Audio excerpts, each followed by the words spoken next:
Putin está dispuesto a hacer concesiones. Por primera vez, el Kremlin ha hablado sobre el destino más doloroso de los territorios ocupados. Zelensky se prepara para reunirse con Trump. El plan de paz está en la recta final. Washington se muestra optimista.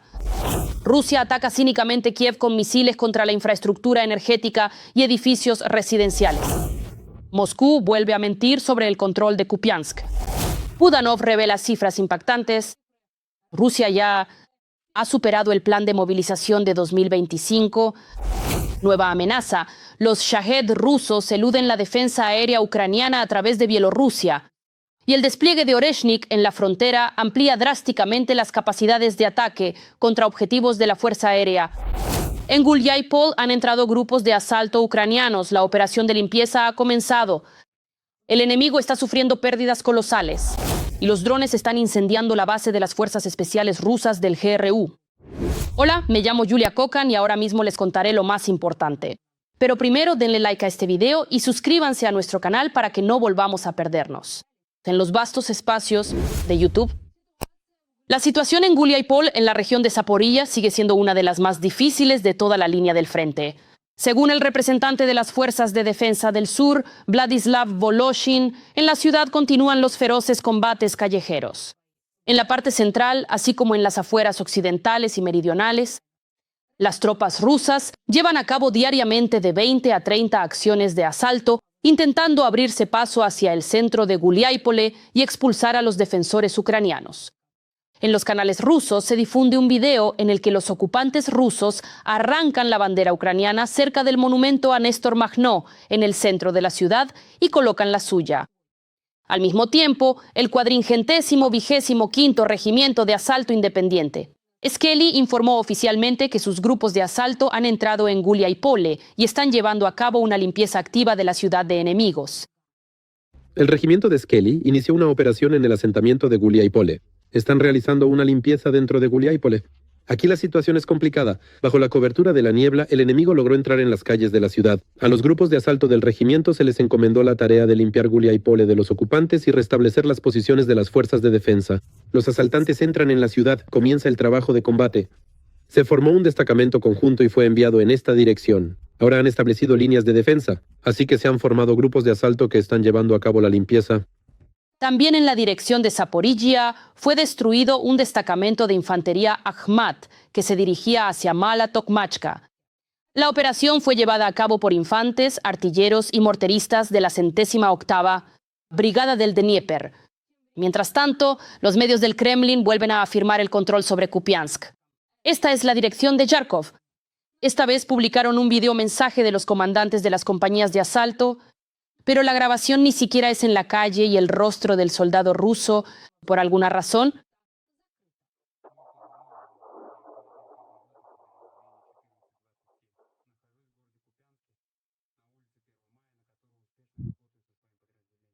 Yo, por mi parte, no dejo de admirar el coraje y el heroísmo de los soldados ucranianos.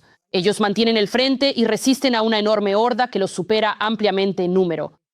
Por eso les pido que apoyen a las Fuerzas Armadas de Ucrania y si no tienen esa posibilidad, háganlo económicamente. Escríbanles palabras de apoyo en los comentarios. Sé que ellos nos están viendo.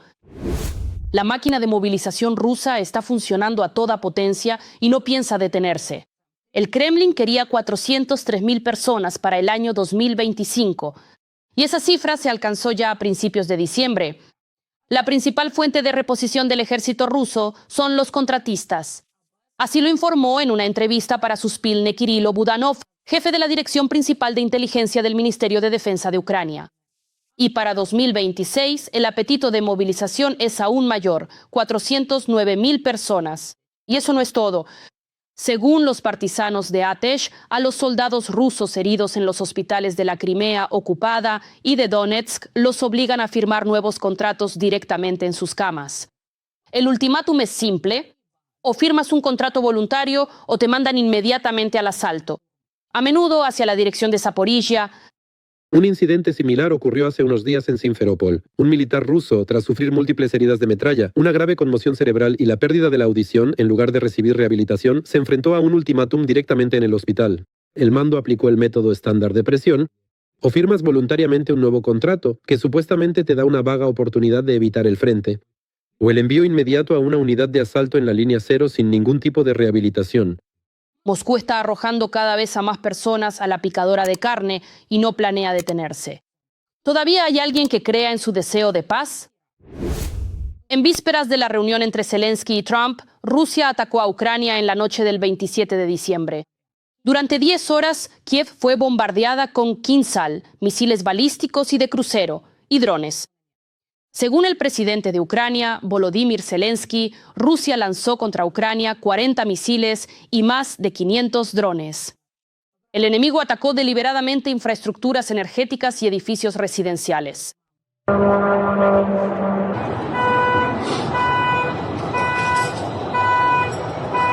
En la red aparecieron imágenes del bombardeo de la central hidroeléctrica en Vishorod, en la región de Kiev. Este video fue publicado por los medios rusos.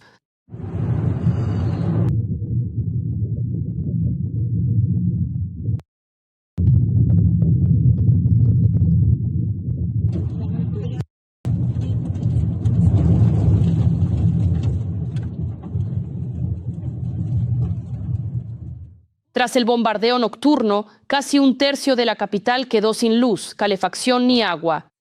Decenas de personas resultaron heridas, entre ellas hay niños. El alcalde de Kiev, Vitaly Klitschko, informó de una persona fallecida. Una vez más, todo esto ocurre justo en vísperas de la reunión de Zelensky con Trump en Florida. Leyendo los comentarios bajo los episodios anteriores, veo que muchos nos ven desde Kazajistán, Moldavia, Europa e incluso Estados Unidos.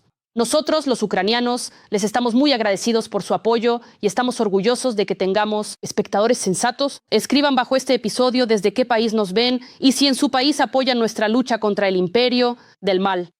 Siempre leo sus comentarios con mucho gusto. Y mientras tanto, continuamos con lo más interesante. La carrusel diplomática en torno al plan de paz está girando a toda velocidad y el Kremlin vuelve a jugar a la paz, pero bajo nuestras condiciones. Según datos de RBC Ucrania, el Kremlin planeaba dar una respuesta al proyecto de paz ucraniano-estadounidense solo en 2026. Pero debido a la actividad de Ucrania, tuvieron que acelerar el proceso. Y ya ahora, a través de los medios de comunicación, aparecen señales sobre la disposición a una tregua temporal, supuestamente para llevar a cabo un referéndum en Ucrania. El objetivo del Kremlin es evitar ser acusado por Estados Unidos de romper las negociaciones, pero al mismo tiempo seguir prolongando la guerra. No queremos permitir que los rusos retrasen el proceso. Ellos están interesados en seguir prolongando la guerra y continuar bombardeando Ucrania. No estamos interesados en retrasar el proceso, por eso literalmente trabajamos todos los días con el equipo de Trump. Y mucho ya está listo. Sobre algunos temas aún es necesario hablar con el presidente. En algunos temas nos estamos activando al máximo para que los rusos no tengan la oportunidad política de frenar el proceso, dijo el interlocutor de RBC Ucrania. Pero el viceministro de Asuntos Exteriores de Rusia, Sergei Ryabkov, prácticamente destruyó esta imitación de disposición a la paz que el Kremlin difundía a través de los medios occidentales.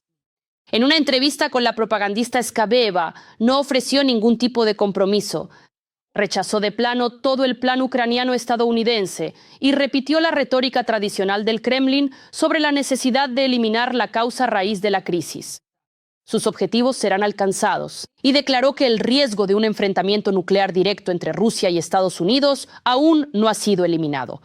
Mucho depende de las acciones futuras de la administración de Trump. Sabemos que este plan es radicalmente diferente, si es que se le puede llamar plan, de aquellos 27 puntos que en las últimas semanas, desde principios de diciembre, hemos estado trabajando en contacto con la parte estadounidense. Por eso, hoy se realizará un análisis profundo de los resultados de las reuniones en Florida. Las discusiones se llevan a cabo de manera constructiva, pero la voluntad política de mantenerse dentro de los límites. El marco establecido por el régimen no solo es fundamental para nosotros, es un imperativo. No podemos salirnos de esos límites, de lo contrario, no solo sería un acuerdo inestable, simplemente no podría haber ningún acuerdo. Y mientras Moscú simula estar dispuesta a la paz, en Estados Unidos ya se escuchan señales radicales. El senador Lindsey Graham insta a Trump a cambiar radicalmente las reglas del juego. Desde sanciones del 500% sobre el petróleo hasta la entrega de misiles Tomahawk a Ucrania para atacar las fábricas militares de Rusia. Ucrania está dispuesta a celebrar un referéndum sobre el plan de paz de Estados Unidos si Rusia acepta un alto el fuego de 60 días. Si hablamos de un referéndum, es lo mismo. La seguridad. Existen iniciativas legislativas. Se pueden modificar en lo que respecta a la guerra, los plazos y demás. Esa es la segunda cuestión, aunque es importante. Pero primero, la seguridad. Los socios tienen poder suficiente para obligar a Rusia, o junto con los rusos, a proporcionar la seguridad adecuada y una infraestructura segura para la celebración de las elecciones presidenciales en Ucrania o un referéndum. Uno de los temas principales del plan de paz son las garantías de seguridad. De hecho, Zelensky afirmó que Estados Unidos ofreció a Ucrania garantías de seguridad durante 15 años. Creo que necesitamos más de 15 años. Y si Trump está de acuerdo conmigo durante nuestra reunión, será un gran éxito. Según la información del medio Axios, el líder ucraniano supone que Trump probablemente visitará Ucrania para apoyar un acuerdo de paz al finalizar la guerra. Zelensky también informó que Witkoff y Jared Kushner están dispuestos a venir a Ucrania. Por cierto, sobre la propia reunión entre Zelensky y Trump, el presidente de Ucrania ya ha partido para las negociaciones con Trump. La reunión está programada para el domingo 28 de diciembre en Florida. Sin embargo, Trump declaró en una conversación con Político que Zelensky no tiene nada hasta que él, es decir, Trump, lo apruebe. Él No tiene nada hasta que yo lo apruebe, dijo Trump. Así que veamos qué tiene él. Sin embargo, Trump consideraba que podría tener una reunión productiva este fin de semana. Creo que todo irá bien con él. Creo que con Vladimir. Con Putin todo irá bien, dijo Trump, añadiendo que espera hablar con el líder ruso. Pronto, tanto como quiera. Los medios informan que, de cara a la reunión con Zelensky, Donald Trump se muestra optimista. Soy optimista respecto a la firma definitiva de un acuerdo de paz durante la visita de Zelensky a Mar-a-Lago. Bueno, creo que tenemos buenas posibilidades de lograrlo. Creo que ellos quieren hacerlo ahora. Y creo que Rusia quiere hacerlo. Pero cada vez que uno quiere hacerlo, el otro no quiere. El New York Post informa que la reunión se llevará a cabo en la prestigiosa residencia del presidente en Palm Beach, lo que podría diferenciar la visita de Zelensky de las anteriores visitas a la Casa Blanca. Sin embargo, Europa teme un resultado impredecible de la reunión entre Zelensky y Trump. Así lo informa CNN. Se señala que los líderes europeos no participarán en la reunión, pero están atentos a su resultado, a pesar de las expectativas de consecuencias positivas. Los europeos reconocen que el resultado de cualquier reunión con Trump es impredecible. Los medios informan que en las negociaciones en Estados Unidos se planea discutir 5 puntos. Estos son en particular las garantías de seguridad entre Ucrania y EE, las garantías de seguridad entre Ucrania y Europa, el aspecto militar, el plan de prosperidad y reconstrucción y el 5º plan de acciones consecutivas. Mientras tanto, Volodymyr Zelensky expuso las líneas rojas de Ucrania. Según el presidente, estas se refieren a los territorios y a la central nuclear de Zaporizhia. Asimismo, bajo ninguna circunstancia Ucrania reconocerá jurídicamente la ocupación de los territorios. Por supuesto, antes de tomar cualquier decisión, hablaremos con nuestro pueblo, porque el pueblo de Ucrania es lo más importante, ya sea un referéndum o ciertos cambios legislativos. Zelensky también subrayó que la celebración de elecciones o referéndums en las condiciones actuales de ataques y guerra es imposible. Además, según él, el Kremlin exigirá que voten los ucranianos en Rusia y la población de los territorios ocupados. Rusia ya ha establecido la tarea de hacer todo lo posible para que los ucranianos que se encuentran en territorio ruso, así como aquellos que están en los territorios temporalmente ocupados de Ucrania, puedan votar. Según él, Moscú promoverá deliberadamente esta cuestión para utilizarla con fines políticos propios. De camino a Estados Unidos, Volodymyr Zelensky hará una parada en Canadá y mantendrá una reunión en línea con el primer ministro y los líderes de Europa. Las partes discutirán los detalles de los documentos sobre los que Zelensky hablará con Trump. Al mismo tiempo, en Rusia, Ucrania y Estados Unidos todos hablan unánimemente de avances en el proceso de negociación. La única cuestión es si ese mismo progreso está ahora en la misma sala con nosotros. Ucrania no espera y destruye sistemáticamente al enemigo en su propia tierra. Los operadores del primer centro independiente de fuerzas de sistemas no tripulados atacaron el lugar de despliegue de las fuerzas especiales de la 14ª Brigada del GRU de Rusia, así como almacenes y una base de reparación en el territorio temporalmente ocupado de la región de Donetsk. Paralelamente, las fuerzas de sistemas no tripulados también actuaron en Crimea. Fue destruida una estación de radar Nevo y una base de lanchas de desembarco rápidas de la flota del Mar Negro de Rusia.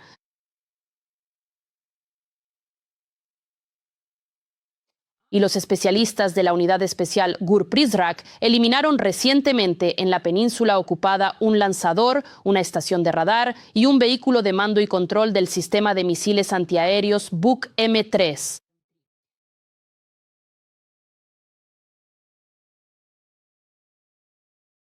También la pasada noche, el Babaj alcanzó la refinería de Volgogrado.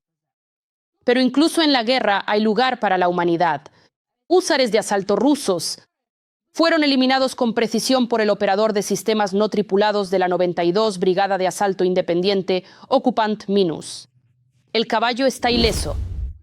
Ucrania se está armando activamente, tanto gracias a una considerable ayuda militar internacional como al rápido desarrollo de su propio complejo industrial de defensa, que ya produce más del 40% de las armas para el frente, incluyendo drones, misiles, artillería y vehículos blindados, demostrando una rápida adaptación y un aumento de la capacidad de producción. Y sobre esto, más detalles en el reportaje. Su propio HIMARS, producción avanzada de drones nacionales y drones navales ucranianos. Todo esto es una pesadilla nocturna para el enemigo y Ucrania no planea detenerse. Ucrania está aumentando activamente la escala de producción de sus propias armas. Solo en el último año, los indicadores de capacidad y producción crecieron varias veces. Sin duda, el complejo industrial de defensa de Ucrania desde 2022 ha dado, yo diría, no solo un paso adelante, sino un salto adelante. Se trata realmente de un desarrollo cualitativo y diverso en la producción de todo tipo de armamento, municiones, equipos y vehículos blindados. Producción de drones. Este es un ámbito en el que Ucrania no solo se ha desarrollado considerablemente, sino que además ocupa posiciones de liderazgo en el mundo. En Ucrania, la producción de drones creció un 900% en el último año, según informa Defense Express. Actualmente, el complejo industrial de defensa de Ucrania es líder en soluciones para sistemas no tripulados. No puedo nombrar otros países en el mundo donde esta categoría se haya desarrollado tan rápidamente, tanto a nivel táctico como a nivel operativo táctico. También ha aumentado significativamente la cantidad de drones enviados al frente. Para finales de 2025, las Fuerzas Armadas deben recibir 3 millones de unidades de drones FPV. Esto es casi 2 veces y media más que lo que se entregó a las Fuerzas Armadas de Ucrania el año pasado. Al mismo tiempo, la gran mayoría de los drones son de producción nacional. El ministro de Defensa, Denis Shmyhal. Además, en 2024 el gobierno invirtió más de 39.000 millones de grivnas en la producción de armamento, gracias a lo cual la capacidad de la industria de defensa nacional se multiplicó por 6, y más del 96% de los drones que utiliza el ejército ucraniano son de producción propia. Hemos desarrollado no solo todo un complejo de vehículos aéreos no tripulados capaces de destruir la fuerza viva rusa, es decir, la infantería y el equipo a nivel táctico en el campo de batalla, sino también de atacar zonas clave de la Federación Rusa utilizando tanto drones de ataque aéreos como marítimos. Un sector importante de la producción nacional son los misiles. Por ejemplo, en Ucrania están trabajando en su propio análogo del HIMARS. Aunque Ucrania tendrá sus propios misiles en servicio, la experiencia y el armamento disponible que podría utilizarse en el complejo de misiles nacional. La aparición de un análogo nacional del HIMARS es evidentemente dictada por las necesidades militares y el desarrollo de los medios de ataque ucranianos, incluidos los de largo alcance, así como la reducción de la dependencia de la industria de defensa estadounidense. Se puede suponer que el complejo de misiles ucraniano será creado en cooperación con la artillería autopropulsada Bogdana, cuando Alemania asigne 750 millones de euros para la producción de 200 unidades de nuestras piezas de artillería autopropulsada basadas en camiones alemanes Zetros. De manera similar, en el futuro podría financiarse la producción de complejos de misiles ucranianos. Uno de los armamentos ucranianos más efectivos es el sistema de artillería Bogdana. Su uso representa aproximadamente el 40% de toda la artillería en el frente. Además, la instalación se acerca en características a la francesa Kisar, a pesar de un periodo de desarrollo y perfeccionamiento más corto. Cada día, otras innovaciones ucranianas también demuestran su eficacia en el campo de batalla. Por ejemplo, ha aumentado significativamente la cantidad de impactos del misil Neptune. Y el principal valor del complejo de misiles Sapsan es su alcance y potencia, ya que está diseñado para atacar la retaguardia profunda del enemigo. Si el Sapsan entra en producción masiva, llegará allí con mucha más frecuencia. Será difícil para los rusos. También ha aumentado el uso en combate del dron misil Ruta. La principal ventaja y capacidad del Ruta es su alta velocidad, de 500 a 800 kilómetros por hora. Esto permite reducir la eficacia de los análogos rusos de grupos móviles de fuego y eliminar por completo los helicópteros de la lista de la defensa antidrón rusa. Helicópteros. Y cómo no mencionar en este contexto el misil Flamingo. Según informa el medio The Independent, el misil ucraniano Flamingo es el doble de eficaz que el estadounidense Tomahawk. Tiene un alcance de hasta 3.000 kilómetros y es capaz de transportar más de 1 tonelada de carga explosiva. El Flamingo tiene el doble de alcance que el Tomahawk estadounidense y transporta el doble de explosivos. El Flamingo ha entrado en combate, también el Neptuno de largo alcance, el Neptuno D y otras nomenclaturas de armamento de misiles y semimisiles, por así decirlo, ya está dando sus frutos, mostrando sus resultados. Y, por supuesto, el año 2026, estoy más que seguro, será mucho más a gran escala. Y lo que es muy importante, habrá ataques combinados en el territorio de la Federación Rusa, similares e incluso en algunos aspectos que podrían superar en potencial cuantitativo los que Rusia lleva a cabo en Ucrania. Y por supuesto la pesadilla del puente de Kerch, los drones marinos del SBU y el Sea Baby. El mismo vehículo aéreo Sea Baby puede realizar tareas completamente diferentes en diferentes misiones. Drones o el papel del kamikaze. Y estos son solo algunos de los principales acontecimientos ocurridos en Ucrania. Muchos de ellos se producen bajo estricta confidencialidad. Además, los aliados occidentales han incrementado el suministro de armas a Ucrania. En particular, esto se refiere a la artillería. Así lo informó el presidente Volodymyr Zelensky. Lo principal es que todos estos avances ucranianos demuestran una cosa: los ataques contra el enemigo serán cada vez más fuertes y precisos. Bielorrusia se está convirtiendo en una base cada vez más peligrosa para los ataques rusos. Y esto ya es una amenaza no solo para Ucrania, sino para toda Europa. El presidente Zelensky declaró abiertamente que los rusos intentan eludir la defensa aérea ucraniana, introduciendo Shaheds a través del territorio de Bielorrusia. Según la inteligencia ucraniana, el equipo para guiar los drones se instala en ciudades fronterizas, directamente en los techos de edificios residenciales de 5 pisos. Las antenas y el equipo operan contra objetivos en las regiones occidentales de Ucrania. Esto es un desprecio cínico por la vida de los civiles y el uso de los bielorrusos como escudo humano. Es un desprecio total por las vidas humanas. Y es importante que en Minsk dejen de jugar con esto. Informaremos a nuestros socios y prepararemos respuestas conjuntas. Paralelamente, Reuters informa, según imágenes satelitales, investigadores estadounidenses han registrado la probable ubicación de misiles hipersónicos Oreshnik en una antigua base aérea cerca de Krychev, en el este de Bielorrusia. Esto podría ampliar significativamente la capacidad de Rusia para atacar objetivos en Europa. Las evaluaciones coinciden con las conclusiones de los servicios de inteligencia estadounidenses. Lukashenko declaró anteriormente que el sistema está en servicio de combate. Al mismo tiempo, en Bielorrusia intentaron torpemente justificar la colocación del Oreshnik en su territorio. Allí afirman que el reciente despliegue en su territorio del complejo ruso Oreshnik supuestamente es una respuesta a la agresión de Occidente. La propia Bielorrusia no tiene intención de entrar en guerra. Así lo declaró el ministro de Defensa de Bielorrusia, Viktor Drenin. Según él, es Occidente quien se comporta de manera agresiva y quiere luchar contra los bielorrusos. El jefe del Ministerio de Defensa calificó el despliegue de armas nucleares tácticas en el territorio de Bielorrusia como un factor de disuasión estratégica. Aquí está esta noticia, solo escuchen, el canal Z está en shock. Solo en este año, los rusos han financiado a las Fuerzas Armadas de Ucrania con casi $5.000 millones. Eso es 8 veces más de lo que han donado para la operación militar especial en los últimos 4 años. ¿Qué les parece esta aritmética? Escriban en los comentarios, sin falta los leeré. Rezaban por la salud de Zelensky y llamaban a las Fuerzas Armadas de Ucrania Fuerzas de la Luz. Más de 70 personas fueron detenidas en San Petersburgo. Policía, todos permanezcan donde están. Por favor, presenten sus documentos para verificación.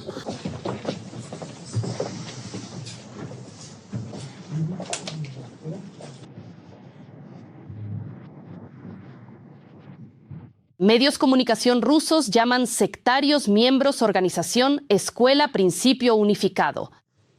¿Quién es el mayor? ¿Y tú? ¿Cómo te llamas? Olga. Borisona. ¿Apellido? ¿Baltón? La Escuela del Principio Único nos enseña el amor. ¿Cómo vivir según la luz del principio? ¿Dónde se fundó la Escuela del Principio Único? La Escuela del Principio Único fue fundada en Ucrania. ¿Aquí las personas presentes son todas de la ciudad de San Petersburgo o hay de otras regiones? De diferentes lugares. ¿Quiénes ¿De otras regiones? Muevan un poco la barca. Por el momento se sabe que se está llevando a cabo una investigación respecto a los participantes de esta escuela.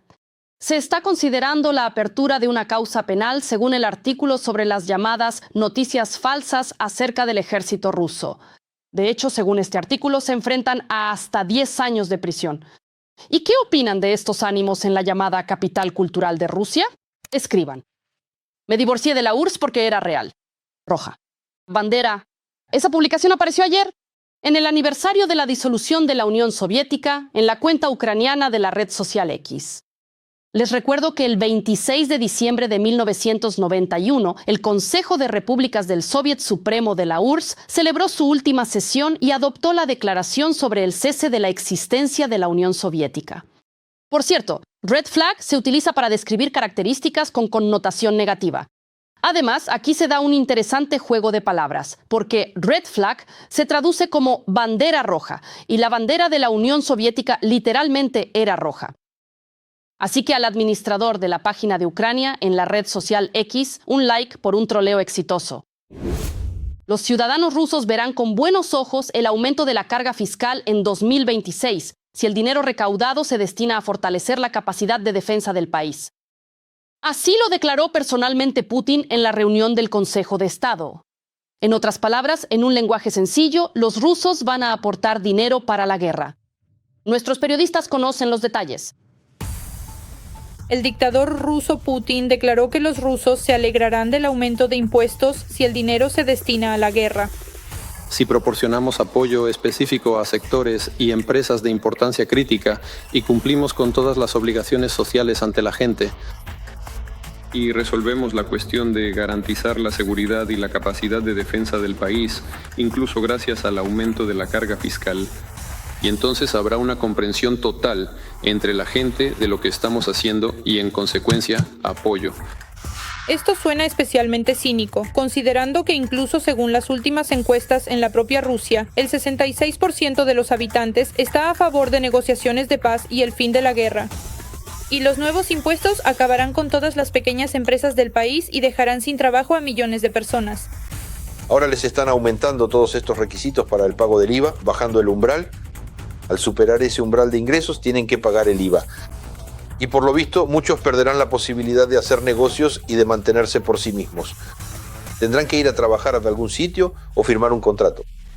Para el año 2025, Rusia tiene un enorme déficit presupuestario y decidieron cubrirlo de la manera más sencilla, quitarle al pueblo la mayor cantidad de dinero posible a través de nuevos impuestos. Por eso ahora el déficit es de unos 5 a 6 billones, lo que significa que aparentemente para fin de año podría llegar a 7 a 8. Aún no lo sabemos con certeza, ya veremos. Entonces, ¿de dónde sacar el dinero? Al final, ¿qué resulta? Que el gobierno ruso puede o bien intentar aumentar los impuestos, quitando dinero a la población y a las empresas, o bien realizar una emisión de dinero. Ahora mismo están aplicando ambas opciones. El gobierno ruso está imprimiendo dinero a un ritmo frenético, como si no hubiera un mañana. Y eso que hace apenas unos meses el propio Putin decía que había dinero de sobra y que no había de qué preocuparse. Y subiendo los impuestos, supuestamente nadie ni siquiera lo está considerando. Primero, hay que trabajar en la parte de los ingresos. Y aquí hay de qué hablar, teniendo en cuenta, por supuesto, no el aumento de la carga fiscal, sino simplemente mejorar la eficiencia de la producción. ¿Por qué? Porque el nivel de nuestra carga de deuda, la deuda externa y la interna, no solo es aceptable, sino que es baja. Ahora el dictador ruso está explicando las acciones del gobierno de la manera más estúpida e inadecuada posible. Se aumentan los impuestos para bajar los impuestos. Entendí completamente tu sutil insinuación sobre si esto realmente durará para siempre. Por supuesto que no. El objetivo final es reducción del tiempo de impuestos en el futuro. Y el gobierno espera que esto sea precisamente lo que va a ocurrir. Yo también cuento con eso. ¿Cuándo llegará ese futuro y si llegará no está claro? Mientras tanto, según Putin, la población debe comer pan con agua y alegrarse de que los impuestos no se destinen a la educación y la medicina, sino a la capacidad de defensa. La mayor parte de la población son personas que han perdido con la guerra. Les quitan el dinero y si sus ingresos crecen, lo hacen más lento que los precios. Y el próximo año será aún peor. El año que viene, incluso todas las estimaciones, las oficiales e incluso las de la televisión rusa, dicen que comenzará una caída notable de los ingresos reales. El siguiente paso después de los impuestos probablemente serán los pagos sociales.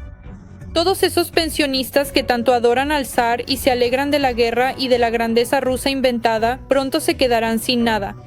Con un déficit tan enorme, todavía hay que encontrar dinero para los pensionistas. Es una tarea difícil, porque, en primer lugar, voy a dar el dinero a los militares. A los agentes de seguridad, ellos me protegen. Ellos luchan por mí y el pensionista que se queme en el infierno, su destino no me preocupa. Pero en la Rusia de Putin, desde hace tiempo, lo principal es la imagen en la televisión. Al zar bien alimentado y vestido y a sus boyardos claramente no les importa la realidad en la que tienen que vivir los siervos. Moscú cerró el caso del avión azerbaiyano de Asal derribado. Por decisión del Comité de Investigación de Rusia, se suspendió el proceso penal por el hecho de la catástrofe del avión, de las aerolíneas de Azerbaiyán. Esto provocó indignación en Azerbaiyán.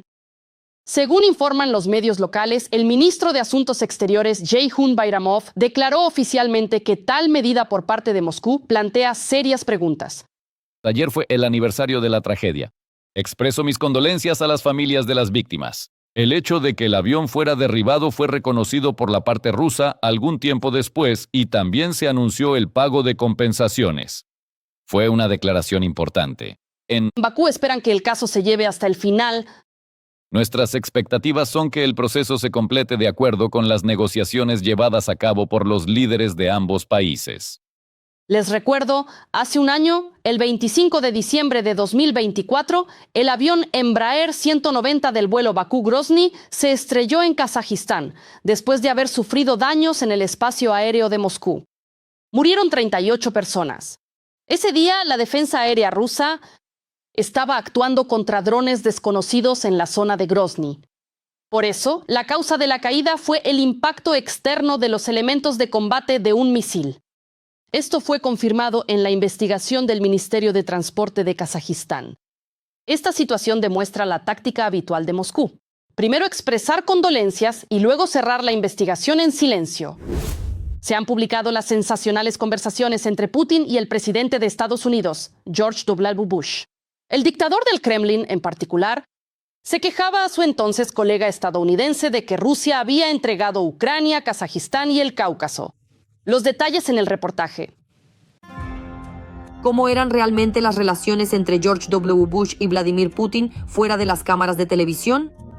¿Podrían los estadounidenses haber previsto el apetito del dictador de antemano y haberlo calmado hace ya 20 años?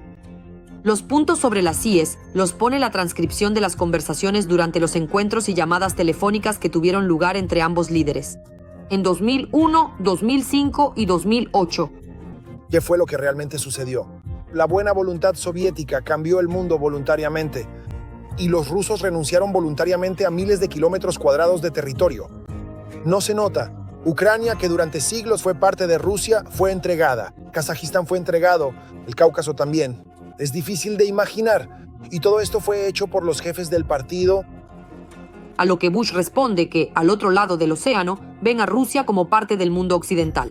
Ya 4 años después, durante una conversación en el despacho Oval y discutiendo la cooperación ruso-estadounidense sobre Irán y Corea del Norte, el presidente de la Federación Rusa recuerda su viaje a Corea del Norte y de repente revela que creía en las ideas del comunismo e incluso estaba dispuesto a morir por ellas.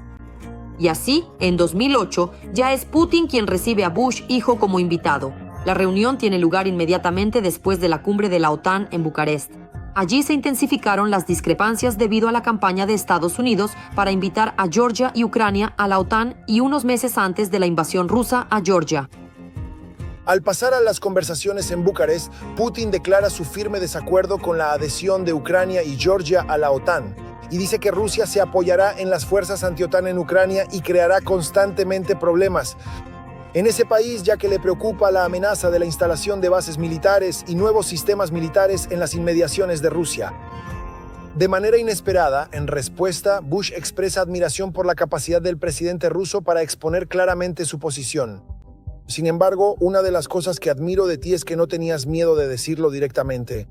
Esto es la OTAN.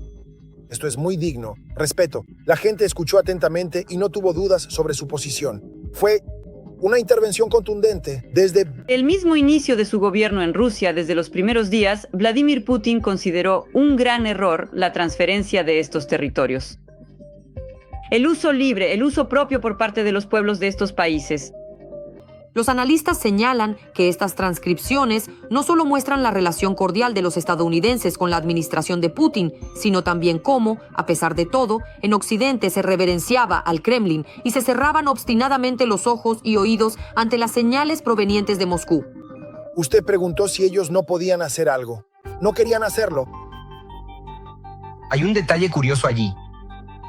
Putin se jacta ante Bush de que se reunió con Kissinger, esto fue en 2001, se reunió con Kissinger en San Petersburgo y él le dijo que todas las personas decentes empiezan en la inteligencia. Entonces, Bush, ante todo esto, ante Chechenia, la destrucción de NTV, el hecho de que entregamos para quien le interese Ucrania, Kazajistán y el Cáucaso, él responde a todo.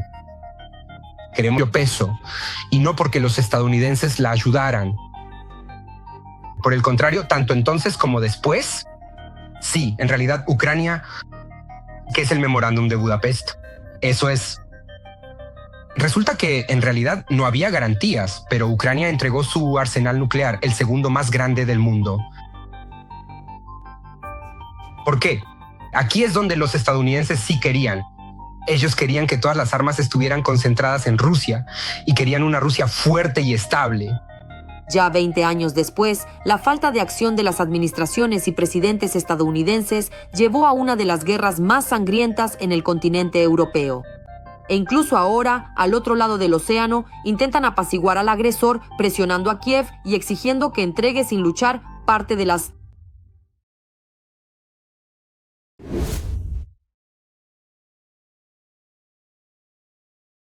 tierras ucranianas. Y no olviden suscribirse a nuestro canal Ucrania Hoy para no perderse los próximos episodios. Nos vemos